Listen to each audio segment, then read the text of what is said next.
গত কয়েকদিন আগে আপনারা জানেন যে তালেবানকে বিশ্বব্যাপী মিডিয়া সন্ত্রাস বলে গালি দিত, সেই তালেবানকে যারা সন্ত্রাস বলে গালি দিত, জঙ্গি বলে গালি দিত, তারাই এখন যোদ্ধা বলে বলি আউড়ায়।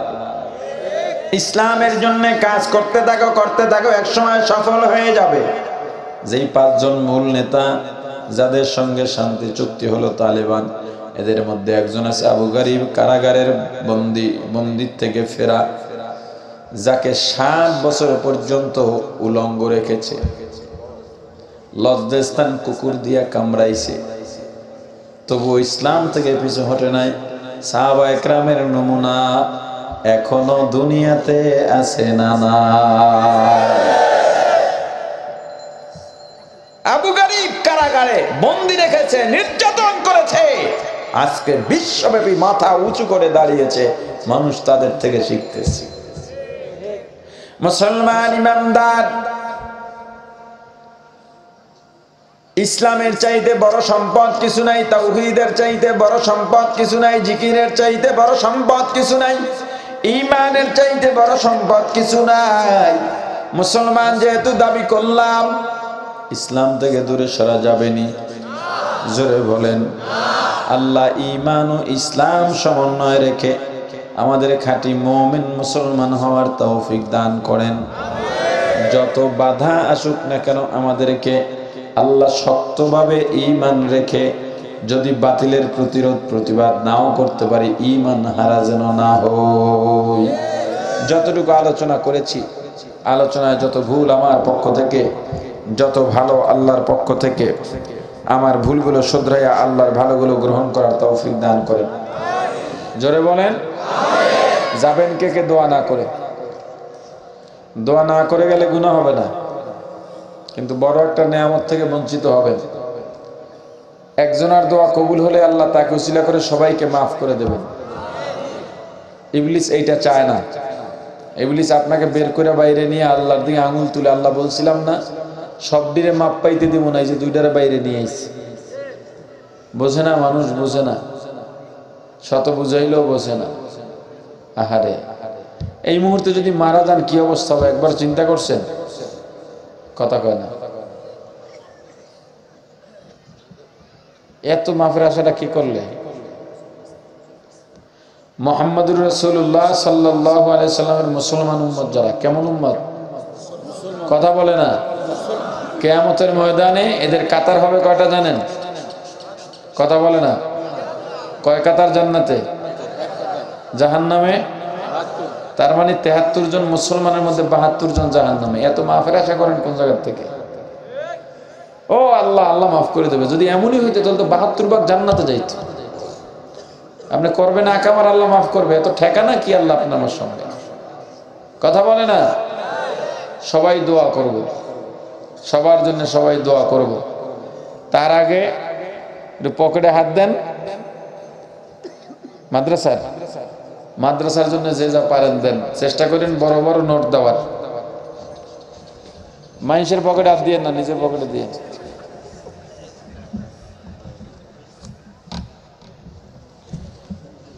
দিবি তাক লাগবে না।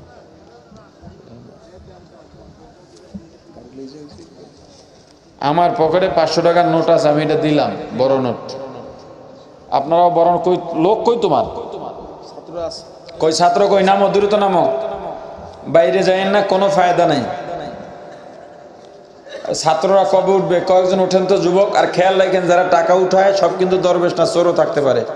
পকেটে লইয়া কে বাইরে যায় এটা খেয়াল করবেন, ঠিক আছে? এটা খেয়াল রাখবেন। কি শোনেন, বসেন একটু। মহিলাদের পর্দার বিষয় ইমাম আবু হানিফা কি বলেছেন? মুখ খোলা রাখতে পারবে কিনা জানার জন্য প্রশ্ন করলাম, দয়া করে জানাবেন। ইমাম আবু হানিফা না, সব ইমামের মতামতে মুখ ঢাকতে হবে। যদি কেউ বলে থাকে ইমাম আবু হানিফার মত খোলা, এটা ভুল মাসালা বলেছে। সে মাসালা বোঝে না, ইমাম আবু হানিফার মাসালা সে বোঝে নাই। ইমাম আবু হানিফা মুখ খোলার ব্যাপারে বলেছেন নামাজের ব্যাপারে, এবং মাহরামের ব্যাপারে মাহরামদের সঙ্গে শুধু মুখ খোলা রাখতে পারবে, অন্য কোন অঙ্গ প্রত্যঙ্গ বাবার সামনে বয়স্ক মেয়ে এভাবে যেতে পারবে না, বোন ভাইয়ের সামনে খোলামেলা যেতে পারবে না, মুখ খোলা রাখবে, শুধু নামাজের সময় মুখ খোলা রাখবে। ওইটা বলছে, ওইটা কাইনা পর্দার মধ্যে ঢুকাই দিয়েছে, মাসালা বুঝতে ভুল করছে। কোথায়? আচ্ছা, আগামী 25 তারিখ কুষ্টিয়া বড় বাজার সৈয়দ মাসুদ রুমি কলেজ মাঠে শায়েখে চরমনায় আসবেন। 25 মার্চ বুধবার সৈয়দ মাসুদ রুমি কলেজ মাঠে শায়েখে চরমনায় আসবেন, আপনাদের দাওয়াত। যারা টাকা উঠাইতেছেন দ্রুত স্টেজে নিয়ে আসেন। আর ইস্তেগফার পড়ি, আস্তাগফিরুল্লাহাল্লাযী লা ইলাহা ইল্লা হুয়াল হাইয়ুল কাইয়্যুম ওয়া আতুবু ইলাইহি, আস্তাগফিরুল্লাহাল্লাযী লা ইলাহা ইল্লা হুয়াল হাইয়ুল কাইয়্যুম ওয়া আতুবু ইলাইহি, আস্তাগফিরুল্লাহাল্লাযী লা ইলাহা ইল্লা হুয়াল হাইয়ুল কাইয়্যুম ওয়া আতুবু ইলাইহি। সবাই পড়েন, আপনার জন্য পড়তে বলছি, আপনার লাভ। আস্তাগফিরুল্লাহাল্লাযী লা ইলাহা ইল্লা হুয়াল হাইয়ুল কাইয়্যুম ওয়া আতুবু ইলাইহি। যারা টাকা উঠাইতেছেন স্টেজের দিকে নিয়ে আসেন। মাশাআল্লাহ, আল্লাহ কবুল করুক, তোমারও করুক, তোমার মা বাবা আত্মীয়স্বজন সবাইরও করুক।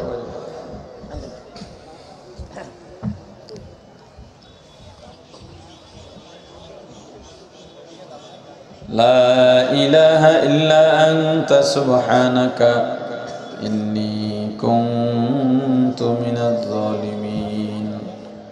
লা ইলাহা ইল্লা আনতা সুবহানাকা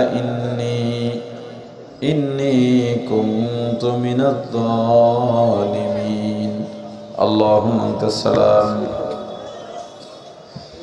ربنا ظلمنا أنفسنا وإن لم تغفر لنا وترحمنا لنكونن من الخاسرين. ربنا آتنا في الدنيا حسنة وفي الآخرة حسنة وقنا عذاب النار. رب ارحمهما كما ربياني صغيرا. رب ارحمهما كما ربياني صغيرا. আল্লাহ 2 দিন ব্যাপী মাহফিলকে কবুল করেন।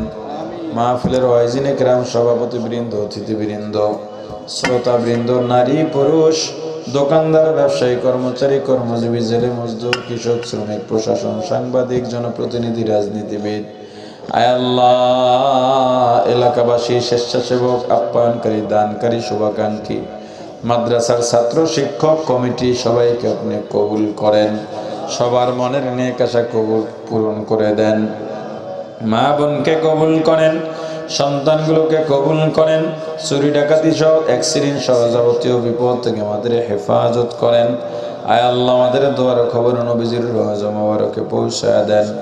বাবা আদম থেকে আজ পর্যন্ত যত মুমিন মুমিনাত, মুসলিম মুসলিমাত, আমাদের মা বাবা, দাদা দাদি, নানা নানি, শ্বশুর শাশুড়ি, ভাই বন্ধু, পাড়া প্রতিবেশী, মুতাআল্লিকিন, মুহিব্বিন, ওস্তাদ শাগরেদ, পীর মুরিদ, স্বামী স্ত্রী অন্ধকার কবরে চলে গেল, প্রত্যেকের রুহের উপরে সওয়াব পৌঁছায় দেন। আল এলাকার মধ্যে যত মুসলিম কবর আছে কবরগুলো জান্নাতের বাগান বানায় দেন। আমরা যারা বেঁচে আছি নেক হায়াত দারাজ করেন, ঈমানকে মজবুত করে দেন, নির্ভেজাল নেক আমল বেশি বেশি করার তৌফিক দিয়ে দেন। খাঁটি মুসলমান না বানাইয়া অন্ধকার কবরে ডাক দিয়ে না। সুবহান রাব্বিকা রাব্বিল ইজ্জাতি আম্মা ইয়াসিফুন ওয়া সালামুন